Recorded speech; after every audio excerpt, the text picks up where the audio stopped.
우리 참사랑 교회는 제가 기도하는 교회입니다. 왜냐하면 우리 이재병 목사님께서 저희 시드 선교회를 위해서 이사님으로 수고해 주시고 또 이사 교회가 되어 주셔서 여러분들께서 아마 결정하신 걸로 알고 있는데, 그래서 우리 또 사무실도 내주시고 너무 감사해서 이 아마 서울 지역에 많은 교회들이 있고, 또 물론 제가 네트워크에 있는 교회들도 있고, 또 우리 선교와 연결되어 있는 교회들이 많은데 큰 교회도 있어요. 그런데 우리 참사랑 교회에서 참 목사님을 통해서 저희 선교회에 힘이 되어 주셔서, 제가 뭐 해야 되겠어요? 그러면 제가 지난 2월까지 국제 대표였거든요. 이제 이임을 했는. 그러면은 제일 교회를 위해서 제가 해드릴 수 있는 게 무엇일까요? 기도예요. 예수님도 제자들을 사랑하시되 끝까지 사랑하셨다 그러셨어요. 요한복음 13장에. 예수님 제자들을 사랑하시는데 사랑하시다가 중간에 중단하시겠어요? 끝까지 사랑하셨다고 요한이 그렇게 기록을 했는데, 그게 무슨 의미일까요? 꼭 그렇게 기록했어야 될까요? 그러니까 13장부터 요한복음 16장까지 마지막 교훈을 다 필요한 말씀들을 주셨는데 3년 동안 계속 하셨던 말씀일 거예요. 늘 가르치셔서 함께 하시고. 그런데 불구하고 사랑하시니까 또 반복해서 마지막으로 또 말씀해 주시는 거예요. 그러니까 제자들은 아마 그 머리에 다 암기가 되었을 거예요. 그래 또 말씀해 주시니까 나중에 성령님도 보내주시고, 그러니까 그들의 머리에 남아있던 그런 교훈들이 가슴에까지, 인격에까지 그들의 아주 가치관이 되고, 그래서 사도들이 된 거죠. 또 말씀만 해주신 게 아니잖아요. 17장에 보면은 제자들을 위하여 또 기도해 주세요. 1절에서 28절까지 길어요. 요한이 아니면 제자들이 어떻게 그 기도를 다 기억했을까요? 3년 동안 날마다 기도해 주셨으니까 제자들이 귀에 따갑게 들었을지 몰라요. 혼자 기도하실 때 제가 옆에 들을 수도 있고, 또 식사하실 때도 기도하시고, 또 기도하시고, 또 함께 예배 드릴 때도 제자들을 위해서 기도해 주시고. 우리가 자녀들을 사랑할 때 끝까지 사랑하잖아요. 그 마지막 사랑이 뭐예요? 기도해 주는 겁니다. 기도해 주는. 지금도 기도하지요. 어릴 때부터 기도하죠. 그러나 끝까지 숨이 멈추고 하나님 앞에 갈 때까지 우리는 자녀들을 위해서 기도합니다. 예수님이 제자들을 위하여 기도하셨어요. 그 기도의 내용이 그냥 밥 잘 먹게 해주고 키 잘 크게 이런 기도가 아니에요. 정말 우리도 자녀들을 위해서 기도할 때 꼭 예수님처럼 우리 자녀들에게 꼭 필요한 것을 위해서 기도해야 되죠. 그리고 요한복음 17장 보면 예수님은 제자들이 정말로 중요한 거, 필요한 거, 예수님이 아버지께 내게 하라고 주신 일을 내가 이루어 아버지를 영화롭게 했다고 하는 것처럼, 제자들도 똑같이 예수님처럼 보냄을 받은 그 일, 하나님께 주신 그 일, 사명을 이 세상에 이루어서 아버지 하나님을 영화롭게 하기를 하려면 필요한 게 뭐냐? 그걸 위해서 기도해 주신 거죠. 그 기도의 내용은 우리에게도 다 필요한 거예요. 왜냐하면 예수님이 마지막에 하신 말씀이, 기도가 세 번째 기도가 뭐냐면, 제자들을 위해서 기도할 때 내가 비옵는 것은 그들만 위함이 아니요 그들의 말로 말미암아 나를 믿는 사람들도 위함이니. 거기 우리가 포함된 거예요. 주님의 교회가 포함된 거예요. 교회를 위해서 기도하셨어요. 아버지께서 내 안에, 내가 아버지 안에 있는 것 같이 그들도 다 하나가 되어 우리 안에 있게 하사 세상으로 아버지께서 나를 보내신 것을 믿게 하옵소서. 그래서 많은 사람들이, 하나님 택한 사람들이 영생을 얻게 하기 위해서 교회가 하나 되기를 기도하셨어요. 제자들이 하나 되기를 기도하셨어요. 근데 그 하나 되는 것은요, 세상에서 제가 이 말씀 드리는 것이 왜냐하면은 지난 주일 예배 드리면서 견고한 기초를 세워가는 공동체, 교회의 이 표를 보고 제가 가슴이 뭉클했어요. 많은 교회들이 있지만 정말 기초가 든든한 교회가 얼마나 있느냐. 예수님이 산상수훈 마지막에 반석 위에 지은 집에 대해서 말씀하셨어요. 많은 교회들이 바람이 불고 비가 내리고 창수가 나고 바람이 불면 무너져요. 모래 위에 세웠어. 그래서 이 말씀은 너무나 중요해요. 우리 한국교회가 견고한 기초 위에 세워져야 돼. 우리 수지 이 지역에 많은 아파트들도 있고 많은 사람들이 사는데 요새 우리 참사랑교회가 반석 위에 견고한 기초를 세워져 간다면은 이 수지가 복을 받는 것입니다. 많은 영혼들이 복을 받는 것입니다. 그런데 믿음, 예외, 사역 4번 공동체에서 제가 참 도전을 또 받았어요.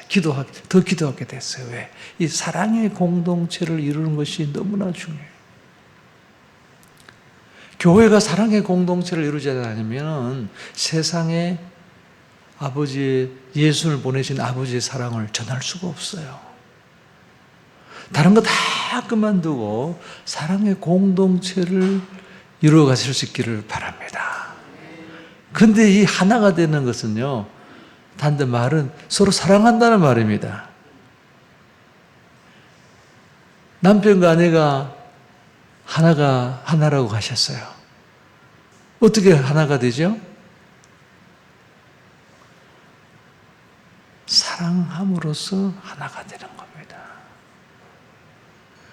그런데 그 하나가 되는 것을요, 예수님은 뭐라고 이야기하신다면은 아버지께서 내게 주신 영광을 내가 그들에게 주었사오니 이는 그들도 우리와 같이 하나가 되게 하려 합니다.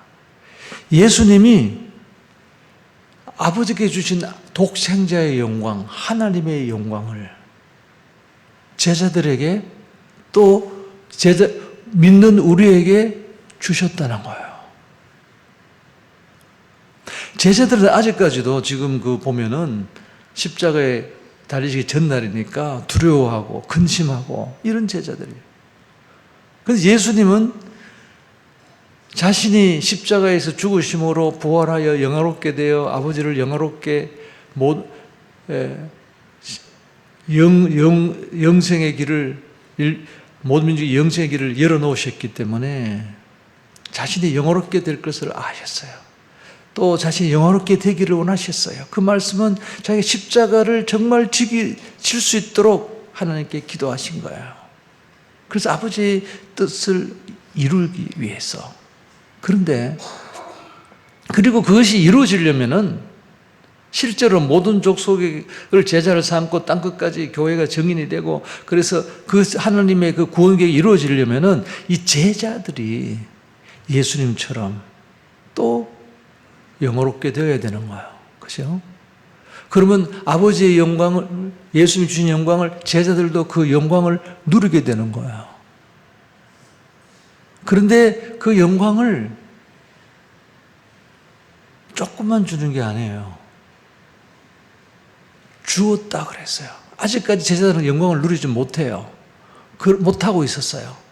그러나 예수님은 제자들이 앞으로 그들이 하나가 되어서 세상에 복음을 전해서 예루살렘을 뒤집어 놓고 그리고 또 제자들을 세워서 그들을 통해서 모든 족속의 복음이 전거들을 아셨어요.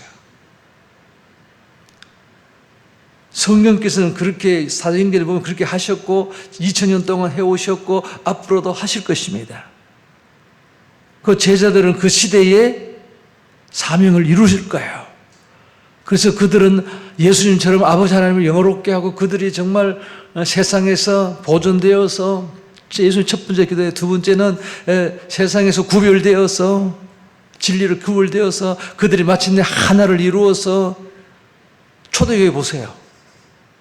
예루살렘에 하나가 되었어요. 하나님의 영광을 경험했어요. 그래서 3,000명이 5,000명이 막 죽게 돌아오고 그렇게 했었어요. 나를 믿는 자는 내가 한 일을 그들도 할 것이요 나보다 큰 일도 하리라. 그 일이 이루어졌습니다. 근데 그것이요 어디에서 시작된 어디에서 이루어졌느냐? 그 기초가 뭐냐? 사랑의 공동체를 이루었다는 겁니다. 그런데 구체적으로 우리가 알아야 돼요. 막연하게 하나가 아니에요. 예수님이 이렇게 기도합니다. 내게 주신 영광을 내가 그들에게 주어사오니 이는 우리와 같이 그들도 하나가 되게 하려입니다. 하나가 되라 그러면 하나님의 영광을 알아야 돼요. 가져야 돼요. 그 영광을 앞으로 받을 것이지만 지금도 그 영광을 누릴 수 있어야 해요. 그게 무엇인 줄 알아야 해요. 곧 내가 그들 안에 있고, 이 말은 제자들뿐만 아니에요. 우리들도 포함. 내가 그들 안에 있고 아버지께서 내 안에 계셔. 그들로 온전함을 이루어 하나가 되게 하려 하면, 지금 우리가 하나가 되는 것은요 어느 정도 퀄리티가 있는 하나됨이냐면요, 세상에서 뭐 정당이 하나가 되고 뭐 어떤 클럽이 하나가 되고 어떤 뭐 축구팀이 하나가 되고 이런 게 아니에요. 예수님과 성부 하나님과 성령 하나님이 하나가인 것처럼 그 하나됨을 말하는 거예요. 온전한 하나됨이에요. 그것은 사랑으로만 가능한 거예요. 다른 방법이 아니에요. 밥 같이 먹는다고 되는 거 아니에요. 술 한잔 같이 한다고 되는 게 아니에요. 억지로 하나 되는 게 아니에요. 사랑함으로 저절로 하나가 되는 거예요. 영원한 사랑이에요. 이는 아버지께서 나를 보내신 것과 또 나를 사랑하신 같이 그들도 사랑하신 것을 세상으로 알게 하려 함이로소이다. 세상이 예수님을 사랑하신 것처럼 아버지 하나님이 우리를 사랑하신다는 거예요. 그것을 세상으로 깨닫게 하기 위해서, 그래서 영생을 얻게 하기 위해서 내가 그들에게 나의 영광을 주어서 아버지와 내가 하나인 것처럼 그들도 우리처럼 완전히 하나가 되게 하려 함입니다 하는 거예요. 놀랍잖아요. 이론이 아니에요. 그럼 어떻게 우리가 하나가 서로 사랑할 수 있고 하나가 되냐? 비결은 예수님 말씀하신 것처럼 우리가 하나님의 사랑을 아는데 어떻게 알게 되냐면 예수님이 우리 안에 계심으로써, 예수님을 통해서, 예수님을 보면서 하나님의 사랑을 알므로써, 내가 예수님을 내 마음에 날마다 모심으로써, 예수님이, 하나님의 아버지께서 예수님 안에 계시고 예수님이 우리 안에 계셔요. 그럼 어떻게 되는 거예요? 하나님과 우리의 관계는. 여러분들, 하나님과 우리가 어떻게 하나가 되신 줄 아세요? 얼마나 하나인 줄 아세요? 보세요. 하나님이, 아버지 하나님이 예수님 안에 계세요. 그 예수님 우리 안에 계세요. 그게 예수님 소원이에요. 마지막 예수님 말씀이 내가 그들에게 아버지를 알게 하였고 또 알게 하리니 이는 나를 사랑하신 사랑이 그들 안에 있고 나도 그들 안에 있게 하려 함이니이다. 예수님 얼마나 우리가 하나 되기를 원하셨냐면, 우리를 얼마나 우리를 사랑하시냐면 우리 안에 있을 만큼 속에 있다고 하는 것은 하나라는 이야기입니다. 예수님 우리와 하나가 되고 싶어 십자가에 죽으신 거예요. 예수님은 하나님의 사랑을 우리에게 알려주시고 깨닫게 해주기 위해서 십자가에 죽으신 거예요. 하나님과 자신만 하나가 되는 게 아니라 하나님과 우리가 하나가 되기 위해서 그 소원 때문에 예수님은 십자가에서 죽으신 거예요. 그러니까 우리가 예수님을 통해서 예수님을 사랑하신 아버지의 사랑을 보면서 아버지께서 예수님을 얼마나 사랑하셨는가를 우리가 보면은 또 예수님이 제자들을 끝까지 사랑하시고 예수님이 우리를 끝까지 사랑하신 것을 보면은 우리는 아버지의 사랑을 아는 거예요. 그래서 우리가 서로 사랑하게 되는 겁니다. 근데 예수님이 그들로 하실 그룹을 이야기만 한 게 아니에요. 교회가 막연하게 하나가 되기 이게 아니에요. 한 사람 하나님이 제가 좀 나가고 싶습니다. 예수님이 이 가운데 오셔가지고 예수님 참사랑교회 하나 되게 해주십시오. 내가 참사랑교회 안에 있습니다. 아니에요. 하나님이 참사랑교회 안에 있으려면 어떻게 해야 돼요? 한 사람 속에 계시나야 되는 거예요. 그러면 하나가 되는 거예요. 그게 사랑의 공동체예요. 그럼 우리 교회가 사랑의 공동체가 되려면 어떻게 해야 돼요? 내가 예수님을 보내신 아버지의 사랑을 알아야 돼요. 제자들을 사랑하신 것 같이 똑같이 예수님 우리를 끝까지 사랑하신다는 것을 알아야 돼요. 그 사랑을 알면 우리는 우리에게 주신 사명을 감당할 수가 있어요. 그러면은 사랑의 공동체를 이루어서 우리는요, 이 수지의 사람들이요, 우리가 서로 신앙생활 하는 거 보면은 또 세상을 향해서 우리가 하는 것을 보면은 하나님의 사랑을 알게 된다는 거예요. 사랑의 공동체를 꼭 이루시되 한 분 한 분이 예수님께서 내 안에 계시게 하심으로써 하나님과 예수님과 여러분이 하나가 되어서 한 분 한 분이 하나가 되어서 사랑의 공동체를 이루시기를 축복합니다. 이것은 예수님의 기도이기 때문에 이루어지게 되어 있어요. 제자들이 하나가 될 수 있었겠어요? 안 돼요. 근데 한 사람 한 사람이 베드로는 베드로대로 도마는 도마대로 마침내 예수님의 사랑을 깨닫게 되니까 그들이 하나가 된 거예요. 그 일이 우리 안에도 이루어지게 되어 있습니다. 네. 그래서 오늘은 제가 여기 참사랑교회에 가끔 왔거든요. 1년에 한 번씩 제가 오니까 사무실이 여기 있었어. 그런데 올 때마다 가슴이 뛰어요. 왜? 이 아파트를 지나올 때마다.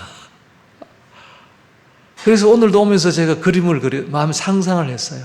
주일 아침 10시 반쯤 되면은 또 9시, 한 8시 반쯤 되면은 아파트로부터 아이들이 나오고 아파트로부터 막 가족들이 나와서 그 길로 해가지고 일로 해가지고 막 결박을. 그걸 상상을 하면서 왔어요. 오늘도 그렇게 하나님 그 일을 이루어질 줄 믿습니다 하면서 기도하면서 제가 왔어요. 사랑의 공동체, 믿음의 공동체, 예배 공동체, 그리고 사역 공동체, 지금 제가 보니까요, 오늘 예배 드리는데 올 때마다 여러분들이 왜 이렇게 울리세요? 제가 오늘도 울었어요. 찬양하는데 그냥 안 울려고 그래도 막 눈물이 나서 견딜 수가 없어요. 정말 또 교회 안에 이 조그만 교회에 5만 가지 다 있어요. 어린이집도 있고 뭐도 있고 장애 아들 또 하나 생겼더라고요. 와. 사랑의 공동체만 이루면은 끝난다.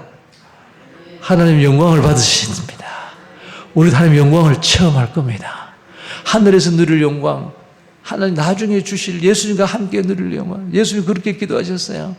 아버지여, 내게 주신 자도 나와 함께 있어 창세 전부터 나를 사랑하사 내게 주신 아버지 영광을, 나의 영광을 그들도 보게 하시기를 원하나이다. 예수님의 소원이에요. 우리가 예수님과 똑같이 그 영광을 누리기를 원하시고 우리에게 주시는 거예요. 주셨다고 하는 것은 예수님도 믿음으로 주신 거예요. 왜? 성령 보내셔서 하실 거니까. 우리 참사랑교회는 사랑의 공동체가 될 거니까. 한 분 한 분이 하나님의 사랑 안에 거하고 예수님과 하나가 되고 하나님의 사랑을 알고 사랑의 공동체를 이룰 거니까. 그런 하나님의 영광을 누리게 될 거니까. 그래서 오늘은 그런데 뭐 하나만 되겠어요? 인도 되겠어요? 하나님의 사랑을 알면 어떡하겠어요? 이제는 나가서 복음을 전하게 되는 거죠.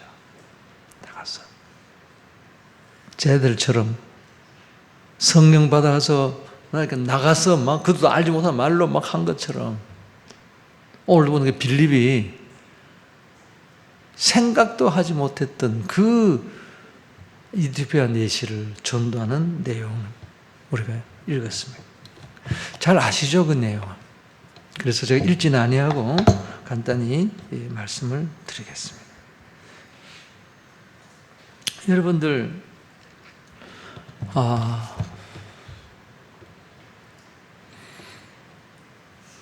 선교는요, 복음에 전혀 근접할 수 없는 사람들에게 가서 복음 전해주는 것이 선교입니다. 그런데 복음을 들을 수 있는 기회에 근접했는데 복음을 아무도 전해주지 않아서 하나님의 사랑을 알지 못하고 예수님의 은혜를 알지 못하고 복음을 듣지 못한다면, 그래서 구원을 받지 못한다면 얼마나 안타까운 일이겠습니까? 이 빌립은요, 먼저 사마리아 성에 가서 복음을 전했어요. 보세요.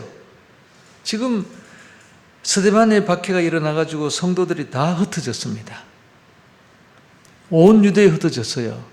유대 지방 가운데에 사마리아가 있습니다.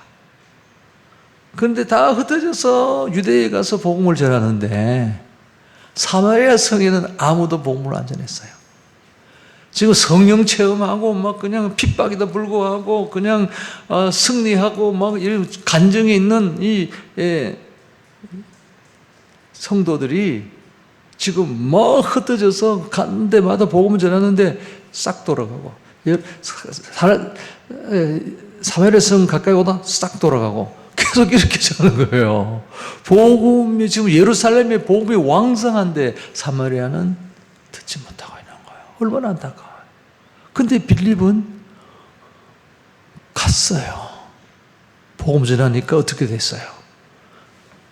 많은 사람이 믿고 표적과 기사 나타나고 결국 그 성에 큰 기쁨이 있었어요. 그런데 이제는 성령께서 주의 사자가 빌립 보고 가사, 지금의 가자 지구이죠? 가사로 내려가는 길로 가라 그랬어요. 그래서 빌립이 갔어요. 그래 가서 성령의 음성을 듣고 가서 보니까 이디오피아 내시를 만난 거예요. 근데 이 이디오피아 내시 보세요. 재무장관이에요. 당시 간닥의 여왕이라고 그랬어요. 재무장관이에요. 그러니까 솔로몬 시대의 시바 여왕 때문에 이디오피아에 유대교가 들어갔습니다. 그러니까 몇백 년 지나가지고 그 유대교를 믿는 그 재무장관이 특심이 있었나 보죠. 예루살렘에 제사하러 왔습니다. 예루살렘에 제사하러 왔어요. 복음에 근조했어요. 예루살렘에 약 한 5년 전에 막 성령이 오셔서 막 교회가 막 시작되고 막 굉장했습니다. 한 10년 정도 됐을지도 모르죠. 그런데 스데반의 박해 일어나서 다 흩어져서 예루살렘에는 사도들만 남았습니다. 마침 그때 이 내시가 제사 드리러 온 거예요. 한 1년만 일찍 왔었어도 복음의 왕성한 그때 복음을 들었을 것 아닙니까? 근데 1년 뒤에 오는 바람에, 아니면 몇 개월 뒤에 오는 바람에, 스바의 박해 이후에 도착하는 바람에 그냥 복음을 듣지 못하고 수리를 타고 덜렁덜렁 돌아가는 거예요. 얼마나 안타까워요. 그 먼 길 아프리카에서 예루살렘까지 왔는데 약간의 시차 때문에 복음을 듣지 못하고 돌아가 버려요.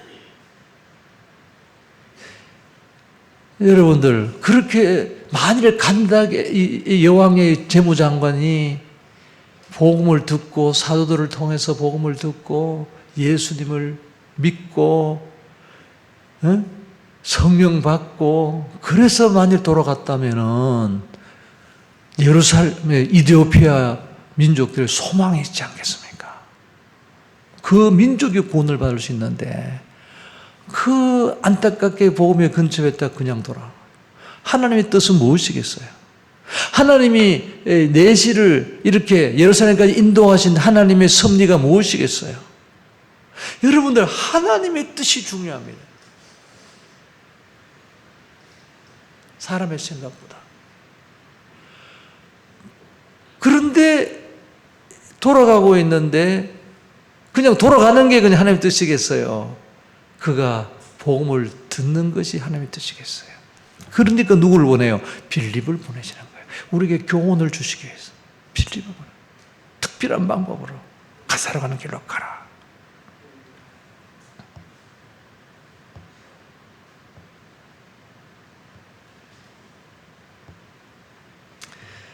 그래서 빌립이 가서 오늘 이 말씀을 하는 거예요. 그래서 오늘 우리는 빌립이 수레를 타고 가는 내시를 발견하는데 성령께서 가까이 가러 갑니다. 바울은 빌립이 수레로 달려갔습니다. 그런데 하필이면 무슨 성경을 읽고 있어요? 참 보세요. 하나님 하시는 게. 이사야서 53장을 읽고 있어요. 소리내어 읽고 있었어요. 그래서 빌립이 들었습니다. 이사야 53장은 고난받으실 예수님의 메시아 예수님에 대한 예언입니다. 그 예언이 바로 10년 전에, 약 10년 전에 골고다에서 성취된 겁니다. 그래서 빌립이 수레를 붙들고 질문을 던집니다. 읽는 것을 깨닫느냐? 지도해 주는 사람이 없으니 어찌 깨달을 수 있느냐? 가르쳐 주는 사람이 없으니, 복음을 전해주는 사람이 없으니, 복음을 설명해 주는 사람이 없으니, 예수님에 대해서 말해주는 사람이 없으니 어찌 깨달을 수 있느냐? 오늘 대한민국은 다민족 사회입니다. 동네마다 교회가 있는 대한민국에 와서 그들이 살고 있다고 하는 것은요, 복음에 아주 근접해 있다는 겁니다. 그런데 아무도 복음을 전해주지 않는다면 어떻게 그들이 구원을 얻을 수가 있겠습니까? 그들의 가정도, 그들의 민족도 소망이 없습니다. 그런데 복음에 근접했어요. 제가 홍대 입구에 가보니까, 강남대로에 가보니까, 압구정동 뭐더라, 로데오 거리에 가보니까 온 세상 젊은이들이 다 와 있어요. 나이 드신 분들도 왔어요, 보니까. 막 그냥 가방 끌고 막 다니더라고요. 그런데 복음에 근접해 있는 그들의 복음을 들을 수 있는 기회가 이제 있는데 복음을 누가 전해주고 있냐는 거예요.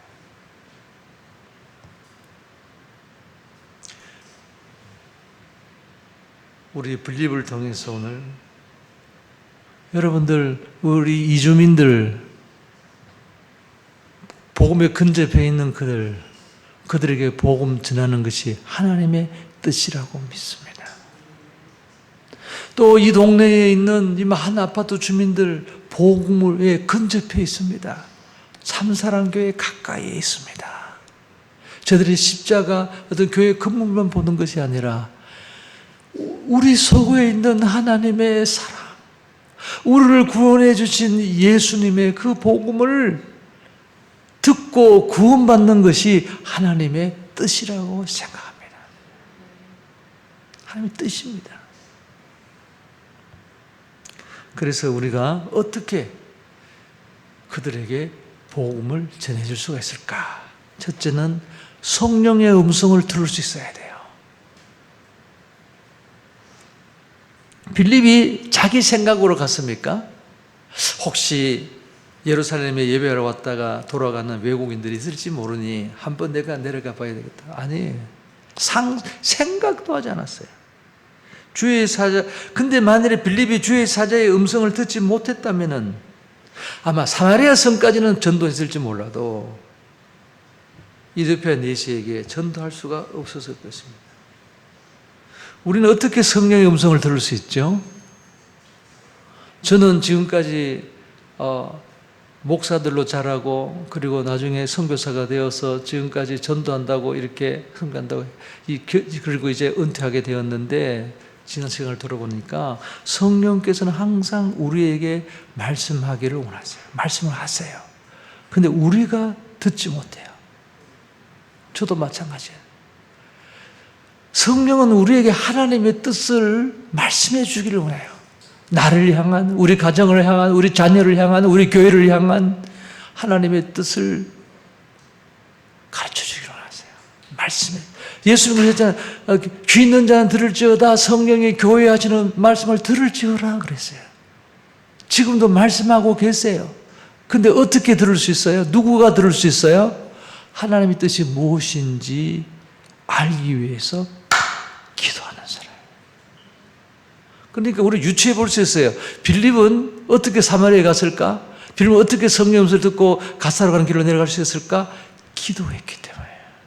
이 시대에 스바를 통해 이렇게 다 우리를 흩어주셨는데 하나님의 뜻이 어디에 있습니까? 누구에게 복음을 어디로 가야 되겠습니까? 기도한 거예요. 그러면 성령님께서 안 그래도 가르쳐 주려고 막 기다리고 계신데 하나님의 뜻을 구하는 우리에게 그냥 기다렸다는 듯이 말씀해 주시죠. 그게 성령의 음성을 듣는 길이에요. 하나님의 뜻을 사랑하는 사람이에요.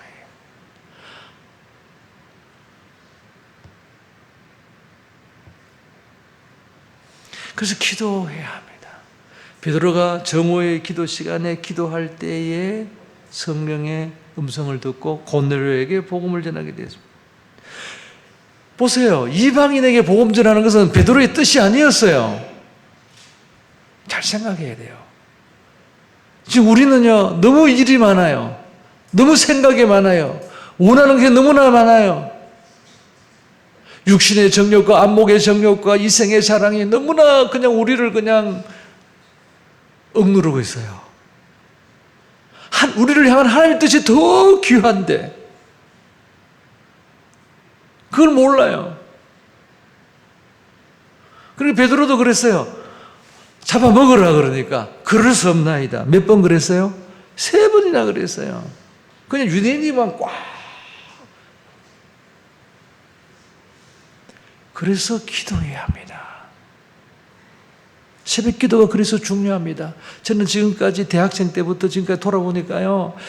제가 또 선교사로서 또 선교회 임원으로서 이렇게 사역한 거 이렇게 보니까요.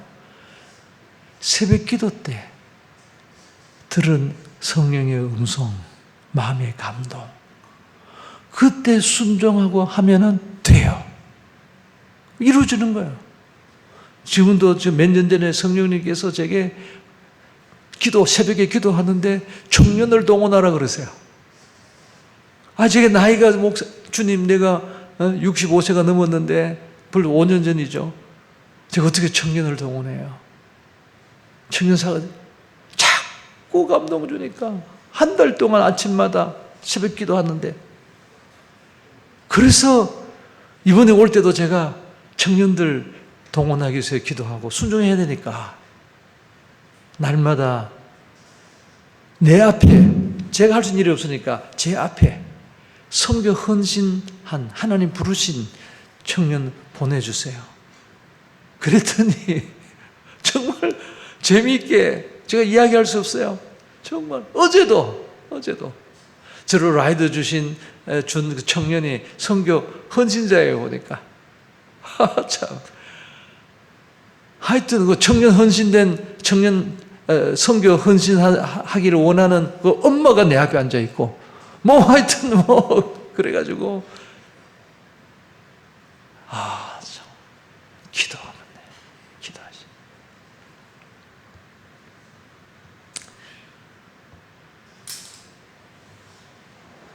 우리가 두 번째, 마음이 열려 있어야 해요. 마음이 열려 있어야 해요. 빌립은 열린 마음을 가졌습니다. 예수님이 사마리아 성에 벌써 복음 전했습니다. 온 유대와 사마리아와 땅끝까지를 내 증인이 되라고 분명히 말씀하셨어요. 사도들이 알고 있었어요. 제자들이 알고 있었어요. 그렇지만 전부 다 유대인에게만 전해요. 아무도 사마리아 성에 안 갔어요. 근데 빌립은 사마리아 성으로 간 겁니다. 열린 마음을 가지고 있었어요. 열린 마음은 뭐죠? 어떤 마음이 열린 마음이죠? 마음을 어떻게 열 수 있어요? 하나님의 뜻에 순종하려고 하는 마음이에요. 하나님의 뜻을 몰라서 그렇지, 내가 알기만 하면 내가 하나님의 뜻에 순종해야 하겠다 하는 이 마음이 열린 마음. 그런 마음을 가진 사람에게 성령님께서 기도할 때에 말씀해 주시는 거예요.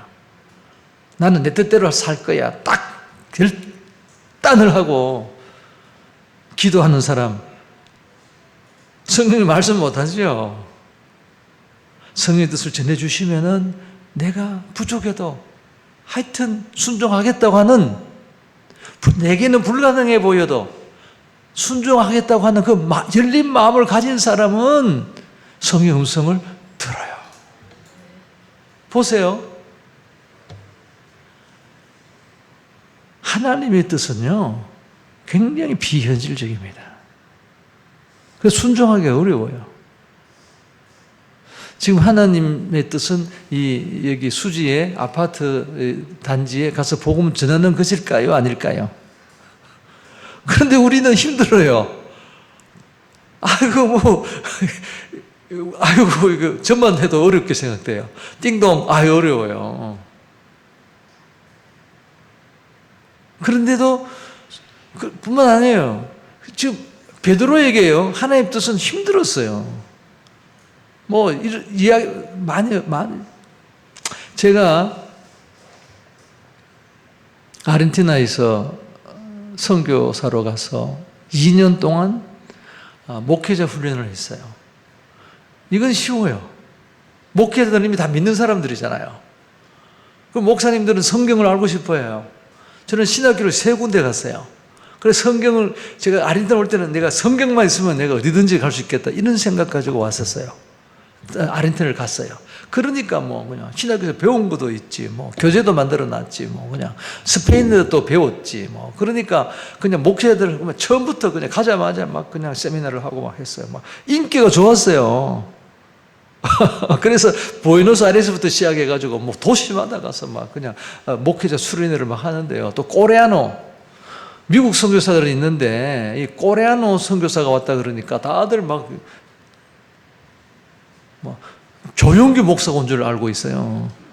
중남이는요, 조용규 목사님 그냥 인기예요. 그래서 내가 조용규 목사님 만났냐 그래서 만났다 그러면 그냥 한 목회자, 이거 자랑하면 안 되죠. 많은 목회자들이 회원으로 들어왔습니다.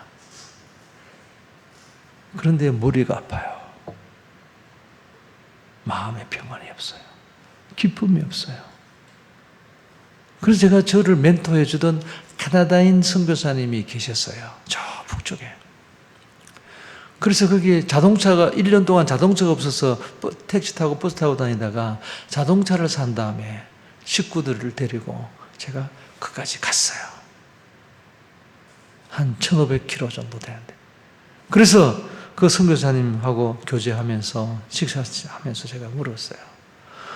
사역을 어떻게 하느냐. 그분이 저보고 아르헨티나 오라 그랬거든요. 그래서 사역은 이렇게 막 벌어지는데 마음에 기쁨이 없다고 그랬어요.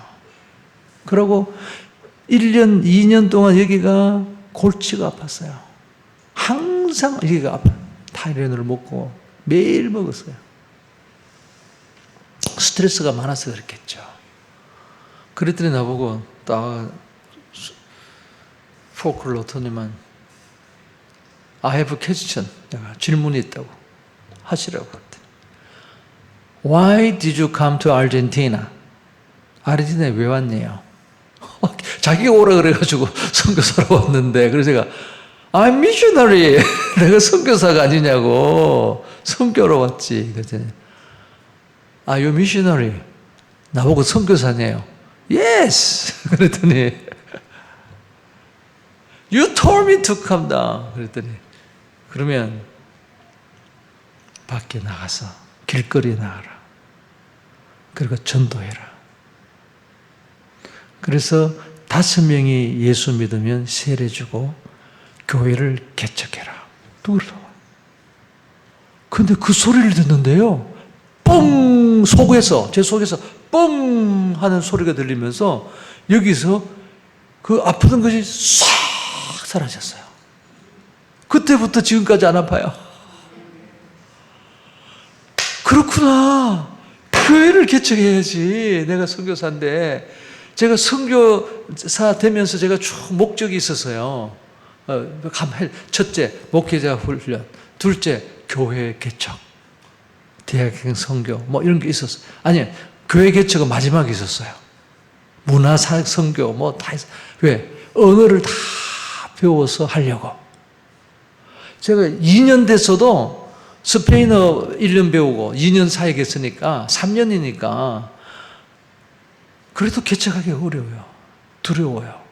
왜냐하면 목회를 하는 거예요. 장례도 있죠. 주례도 해야죠. 뭐 신방도 해야죠. 그때 내가 하고 싶은 말은 할 수 있는데 잘 안 들리는 거예요. 그때까지도. 목회자들이 모여가지고 막 농담하면 난 못 알아들어요. 미소만 짓고 있어요. 그런데 교회 개척할 수 있겠어요? 그런데 그 선교사님이 그러니까 항상 이게 제 마음에 부담으로 남아있는 거예요. 교회를 개척해야 되는데 뭐예요? 뭐가 없어요? 자신감이 없는 거예요. 용기가 없는 거예요. 그런데 지금 돌아보면은 개척은 제가 하는 게 아니라 누가 하세요?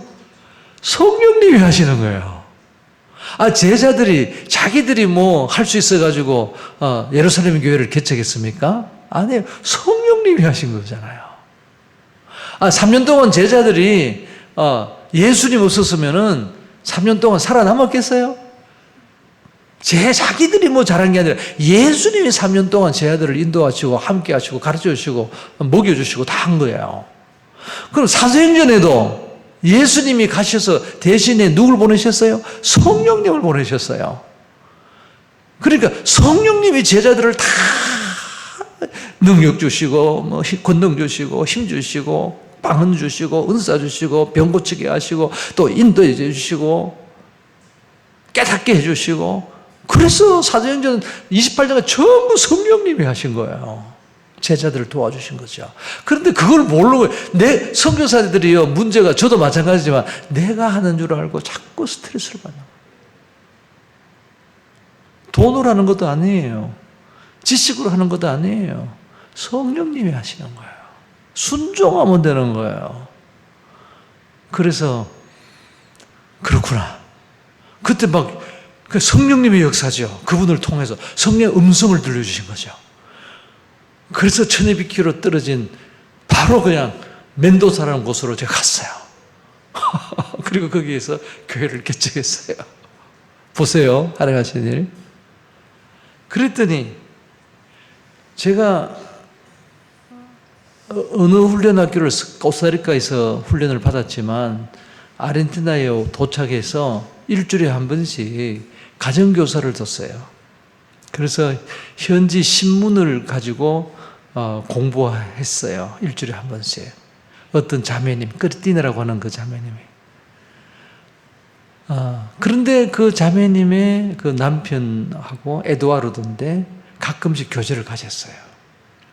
그래서 같이 식사도 하고 그렇게 2년을 보낸 거예요. 그런데 저희가 이제 우리 그때 2살, 4살 된 아이들 데려가가지고 그때 3년 지났으니까 5살, 7살 됐겠죠? 이 아이들을 데리고 이제 멘도사라는 곳. 멘도사는 아르헨티나에서 가톨릭이 가장 강한 곳이에요. 굉장히 교만한 도시, 잘 사는 도시예요. 그쪽을 간다 그러니까 이 2사람이 놀란 거예요. 충격을 받았어요. 자기들이 가정교사니까 자기가 우리가 얼마나 스페인어를 못하는지 알 거 아니에요. 그런데 교회를 개척하러 간다 하니까 충격을 받은 거예요. 3일 동안 잠을 못 잤대요, 둘이서. 그런데 이 2사람이 알고 보니까 중학교 때 교회 수련회에서 목사대교로, 목사 사모대교로 헌신을 했던 형제자매들. 몰랐습니다. 그런데 우리가 파스토르 후안 파르크 아이들 데리고 멘도사 간다고 하니까 충격을 받고 양심의 가책을 받은 거예요.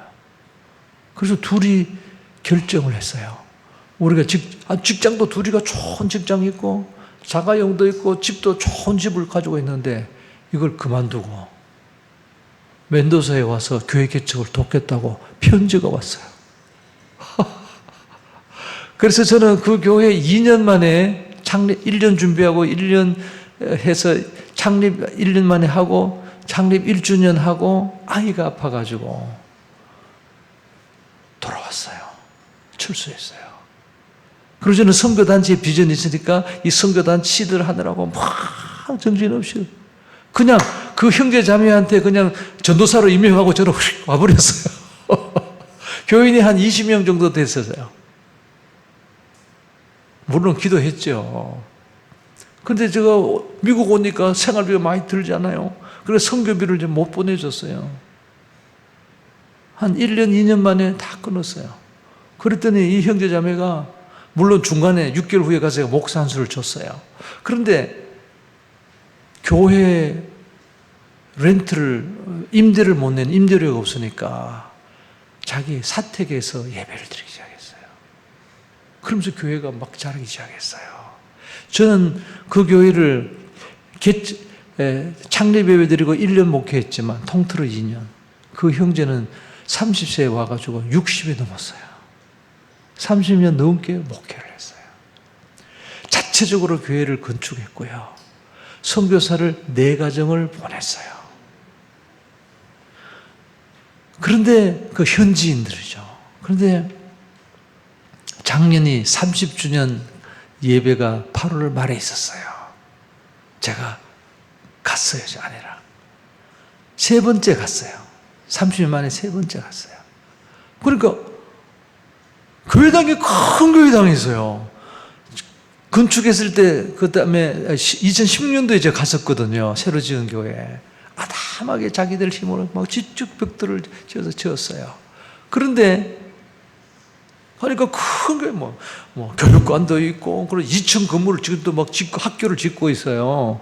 그래서 어떻게 된 거냐고 그랬더니, 거기 한인교회가 있었어요. 한 30가정이 있었는데, 그 한인교회가 있었는데, 다들 비즈니스 하니까 큰 교회를 지은 거예요. 그리고 나중에는 그 30가정이 다 미국으로 다 가버렸어요. 그래서 한 가정이 남았어요. 그리고 이 교회 건물을 어떻게 할까? 학교도 짓고 있었어요, 옆에다가. 그리고 이거를 우리 교회가 제가 있을 때부터 그 한인교회가 아이들이 많잖아요. 그런데 부모들이 스페인어를 못하니까 우리 교회는 대학생들이 많았어요. 그래서 가서 여름 성경학교 해주고 주일학교 교사를 매주 파송해 주셨어요. 그걸 지금까지 하고 있었던 거예요. 그러니까 그 교회, 그 안수 집사님이 이 교회를 그냥 우리 교회에 헌납을 했어요. 그래서 큰 교회가 이루어졌어요. 제가 한 거는 하나밖에 없었어요. 성령의 음성을 듣고 선교사를 통해 주신 말씀. 선교사는 교회를 개척해야 된다. 근데 할 수 있는 상황이 아니에요. 좀 못해요. 할 수 없었어요. 그런데 갔어요. 그런데 하나님께서 에두아르도 크리스티나 부부를 보내주셔서 정말 멘도사에 아름다운 선교하는 교회를 이루신 거예요. 근데 창립 감사 예배를 선교주일로 지켰어요. 저보고 설교하래요. 아니 30년 지나서 설교하려니까 이게 스페인어가 나오겠어요? 그런데도 했어요. 천천히 했어요. 마태복음 9장 35절 38절 가지고 했어요. 추수할 것은 많으니 일꾼이 적으니 추수한 주님에게 청하여 추수할 일꾼을 보내서 하라. 이걸 했더니 14 청년이 14명이 선교사로 그날 헌신했어요. 그런데 봄에 편지가 왔어요. 왓츠앱 메시지가 왔어요. 에두아르도 목사님이. 그 중에 한 명이 선교사가 되어가지고 그동안 1년 동안 준비해가지고 페루 산족, 성경이 없는 산족한테 가서 위클리프 성경 번역 선교사로 파송했다는 거예요. 그 사진을 보내 5가족을 보내는 거예요. 제가 한 건가? 아니죠. 성령님이 하시는 거죠. 우리 여러분들 하나님의 뜻을 뜻을 믿고 열린 마음을 가지고 순종하면은 이 수지의 이 복음만은 참사랑교회 성도님들이 하는 게 아니라 성령님께서 하시는 줄로 믿습니다. 성령 하세요. 꼭 그렇게 하실 거예요, 여러분들. 네, 지금 300만 명이 여기 와 있어요. 한국, 대한민국에. 복음에 근접했습니다. 누군가는 복음을 전해주는 것이 하나님의 뜻입니다. 수지에 여기 저는 이렇게 생각해요. 예수님의 그 밭의 비유를 보면은 복음을 전하면 천당 지옥 뭐 이런 게 아니라 정말 하나님의 말씀에 씨를 뿌리면 4명 중에 1명은 믿게 되어 있습니다. 하나님이 택했습니다. 왜? 4가지 밭 중에 예수님은 좋은 땅이 있다 그랬어요. 좋은 땅이 있습니다. 전도해 보세요. 좋은 땅이 있습니다. 4명 중에 1명은 하나님의 택한 사람입니다. 기다리고 있습니다. 복음을 받기를 기다리고 있고 하나님 누군가가 가기를 원하십니다. 근데 그 모든 과정은 누가 하신다고요? 성령님이 하시는 겁니다. 기도하고 하나님의 뜻을 믿고 열린 마음을 가지고 순종하면 하나님께서 성령께서 하셔서 하나님께서 영광을 받으실 것입니다. 기도하겠습니다. 아버지 하나님, 부족한 종이 참 잘 기도하지 못하면서도 열린 마음을 가지고 있지 못하면서도 잘 순종하지 못하면서도 그러나 이것이 하나님의 말씀이기 때문에 빌립을 통해서 오늘 우리들에게 주시는 교훈을 사랑하는 성도님들에게 말씀드렸습니다. 아버지 하나님, 이 말씀 오늘 우리 참사랑교회 우리 한 분 한 분이 그 삶에 잘 이루어지게 하여 주시옵소서.